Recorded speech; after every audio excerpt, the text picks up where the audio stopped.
bagi siapa yang masih sering banget begadang, ayo kita putus dulu mata rantai begadangnya ya kan, supaya bangun pagi tuh kita bisa lebih fresh ya kan. Dan juga kalau pagi biasanya tuh harus digunakan untuk kegiatan bermanfaat seperti olahraga sambil nonton Hidup Sehat. Pinter ya kan? banget. Pinter ya Rosalinda hari ini ya? Iya, Rosalinda ya kan. Oke, Rosalinda tadi ada fakta mitos ya yang Ada, terjawab dokter Rosalinda, dokter Alin. ya kan. Katanya Oke. nih orang yang sudah terkena stroke itu tidak mampu melakukan pertolongan pertama tanpa bantuan orang Ya. lain. Ini fakta atau mitos, Dokter Nurul? Silakan. Iya, secara umum sih benar Dokter Arlin. Fakta berarti ya, Iya, Dok? tapi balik lagi ke kondisinya. Karena stroke itu kan ada yang gejalanya ringan, kemudian Ya, sedang setuju. atau berat gitu. Kalau sedang atau berat tentunya dia membutuhkan orang lain. Seperti itu. Oh Ya, gitu. Iya. tergantung gejalanya ya. Iya, tergantung gejalanya, severity-nya, tergantung itu. Tapi juga berarti ada juga ya Dok ya, ada yang ringan, ada yang sedang, ada yang grade. berat. Iya, grade-nya benar. ya. Ada grade-nya. Ada iya. grade-nya. Oke. Oke, dokter, langsung ke fakta mitos selanjutnya nih, dokter. Nah, jika terjadi serangan stroke, jangan sampai tertidur. Fakta atau mitos? Mitos, Dokter Ekles. Mitos. Nah. Iya, ini nggak ada hubungannya sih sama tidur atau enggak. Tapi memang ada stroke yang timbulnya setelah bangun tidur atau saat bangun tidur gitu. Jadi itu tidak ada hubungannya, nggak boleh tertidur atau enggak ada. Nggak ada hubungannya. Tidak ada ya. hubungannya. Oke. Tetap harus waspada tapi Tetap ya. harus Yes. waspada. Yang penting Selanjutnya faktor nih. resiko kita tanganin dengan baik. Faktor risikonya itu Iya. yang penting ya. Nah ini sempat beredar viral nih di medsos nih dokter. Wow. Menusukkan jarum di area telinga atau jari hingga berdarah. Ini katanya dapat mengobati stroke. Ini fakta atau mitos dokter? Mitos, Dokter Arlin. Mitos. Ya, jadi jangan Hoax, pernah Mbak. lakukan itu di rumah. Don't try this at home. Benar, ya. benar, nggak benar. boleh Salah gitu ya, banget Dok, ya? ya, boleh banget. Ya. Tidak Benar. boleh. Ini Tidak sempat akan viral. menyembuhkan, tidak akan punya efek apa-apa. Malah Malah sakit menyakitkan. semua ya, malah menyakitkan buat Malah pasiennya. menyakitkan. Karena Iya. dipikirnya itu dok katanya darah-darah kotornya keluar gitu. Belum lagi nanti gejala infeksi akibat suntikannya. Malah Benar. justru Malah ada efek infeksi. samping ya, Ada dokter efek ya. sampingnya malah. Oke, Malah justru jadi menambah masalah yang sudah ada Benar, gitu ya. Nambah iya. lagi don't try masalahnya. this at home Oke, pokoknya. yes. Oke, dokter, ada satu lagi nih, dokter. Nah, pertanyaan ini, dokter, jika ada mengalami misalnya gejala stroke, sebaiknya ya Dicatat dicatat ya, waktunya. dicatat pada waktu pertama kali gejala, dokter. Iya. Gimana, dokter? Itu Ini benar atau tidak sih, dok? Benar banget. Jadi kita harus tahu nih kapan terakhirnya normal. Karena ini berhubungan dengan terapi.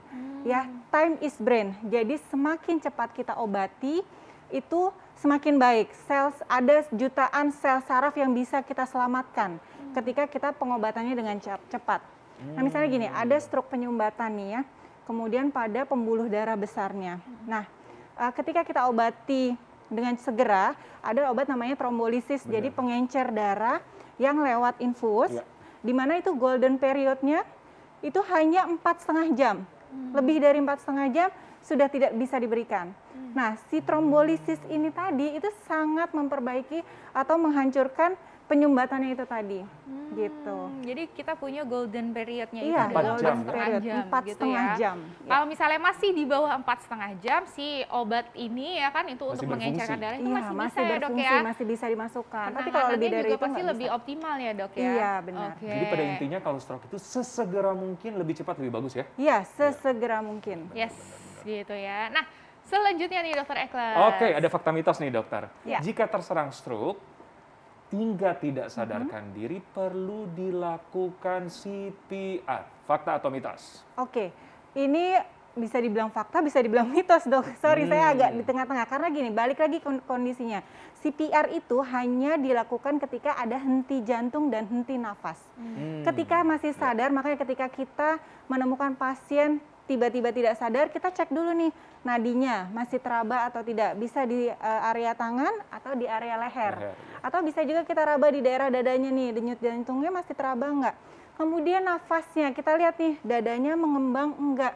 Terus kalau mau cek aliran udaranya nih masih ada enggak. Jadi tangan kalian taruh di hidungnya pasien. Itu masih ada udara tidak yang keluar dari situ. Ya. Selama itu masih ada, tidak perlu dilakukan CPR. Tapi kalau memang ada henti nafas dan henti jantung, lakukan CPR.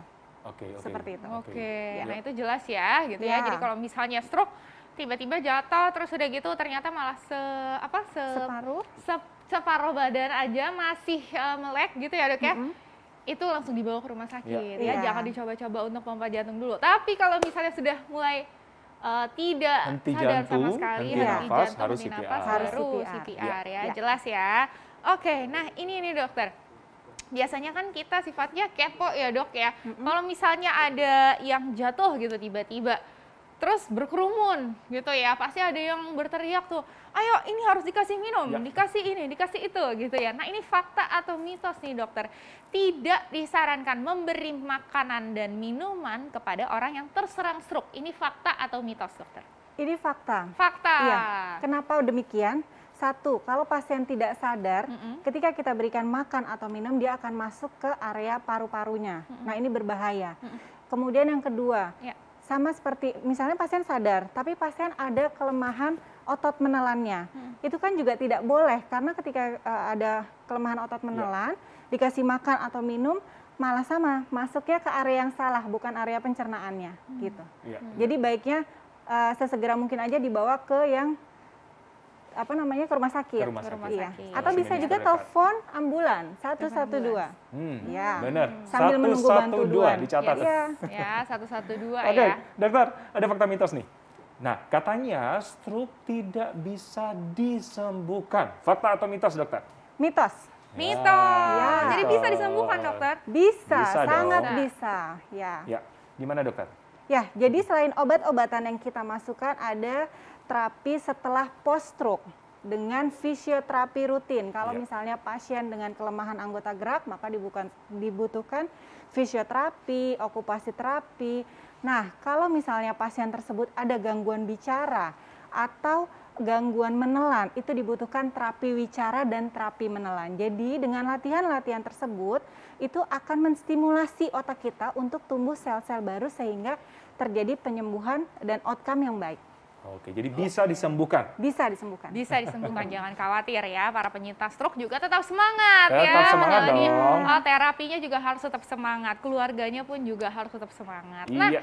ini dokter, kita mau tipsnya nih dok, apalagi untuk masyarakat, pemirsa hidup saya yang sedang menonton nih, bahwa gimana sih caranya kalau misalnya di sekeliling kita, keluarga kita atau teman kita gitu ya, di depan mata kita Iya. tiba-tiba ada yang terserang stroke. Stroke. Apa sih yang harus kita lakukan? Pertolongan pertamanya tuh apa sih yang tepat supaya masyarakat bisa tahu dan melakukan? Silakan dokter. Oke, yang pertama kita pastikan dulu pasien itu sadar atau tidak. Ya, kemudian kalau misalnya di rumah ada tensi, kita bisa lakukan tensi. Ya. Atau misalnya ada cek gula darah, kita bisa juga lakukan cek gula darah. Sambil menunggu bantuan tercepat. Artinya di sini adalah tadi telepon ambulan. Itu ya. nomor satu berarti ya Nomor dok satu ya? Nomor ya. satu. Nomor satu itu Iya. adalah call for help ya, Benar, Iya, telepon call for bantuan. help. Telepon ambulan, Yes. telepon emergency call ya kan. Karena 4 jam period tadi ya. Iya, karena kita mengejar 4 jam period tadi Iya. gitu. Setelah itu? Kemudian setelah kita pastikan bahwa pasien aman, tidak ada henti nafas, tidak ada henti jantung, maka kita posisikan pasien dan kita harus berikan yakinkan pasien bahwa kondisi ini baik-baik aja gitu, tidak usah panik. Intinya sih seperti itu. Oh, jangan panik. Iya, Oke. jangan panik ya. Yes. Karena semakin kita obati, semakin cepat kita obati, itu penyembuhannya akan baik. Nah, Oke. makanya intinya adalah cari bantuan tercepat Terus dari yang rumah kedua tadi, sakit. Ja- tenangkan pasien. jangan Tenangkan Kitanya pasien, juga jangan panik. Kemudian Ya. kalau misalnya di rumah punya tensi, punya pemeriksaan gula darah, kita cek juga. Ini Ya. untuk dilaporkan ke tenaga medis yang akan datang ke rumah kita tadi. Iya, Posisi badan, ada posisi tertentu yang dianjurkan? Posisi badan sih baiknya memang biasa aja, tidak ada posisi tertentu, kecuali kalau pasiennya tidak sadar, itu gula darahnya rendah, nah itu bisa kita misalnya posisikan Trendelenburg, jadi artinya kepalanya di bawah. Di bawah. Tapi ya kalau memang kondisi yang aman adalah posisi kepalanya 30 derajat dari bed. Oke. Nah kurang lebih gitu deh. Agak Rebahan, dikasih berarti ada bantal ya? Ganjel Bantal ya? bantal Ada ya dok ya, bantal, dengan kasih bantal catatan tidak 2. ada trauma ya dok Benar. ya. Iya, benar. Oke, nah terus misalnya ada baju gitu dok, Dilonggarin? dilonggarkan atau gimana? Nggak sih, nggak Nggak apa-apa. perlu Nggak ya ada dok ya, masalah. nggak perlu. Jadi tidak perlu dilonggarkan bajunya. Yang penting adalah harus segera cepat ya. Pertolongan pertama. Pertolongannya. Iya. Betul, Iya, dan juga nggak usah pertolongan pertama. dikerumunin gitu ya, malah justru Benar. mereka butuh Nanti, oksigen ya dok iya, ya. Boleh benar. nggak dok kalau misalnya sekarang kan mungkin ada beberapa yang udah punya tabung oksigen, dipakein tabung Boleh, nggak apa-apa. dipakein Kita- oksigen iya, boleh ya. Terutama misalnya ketika saturasinya dia rendah di bawah 95 itu boleh kita oksigen. Tapi Boleh. pertolongan pertama diberikan oksigen dulu juga nggak ada masalah. Boleh, oke. Iya, oke. Baik dokter, terima kasih. Iya. Informasinya sangat menarik dan luar biasa dan sangat jelas. Iya. Pokoknya kita harus waspada. Nah, dokter Arlin, salah satu penyebab stroke kan adalah kolesterol. Yes. Nah, kali ini kita akan membahas mengenai kolesterol dan apa saja makanan yang mengandung kolesterol. Iya betul Nah, sekali nih, dan nanti kita akan bahasnya bersama dengan dokter gizi klinik loh Iya. ya. Sesaat lagi hanya di Hidup Sehat.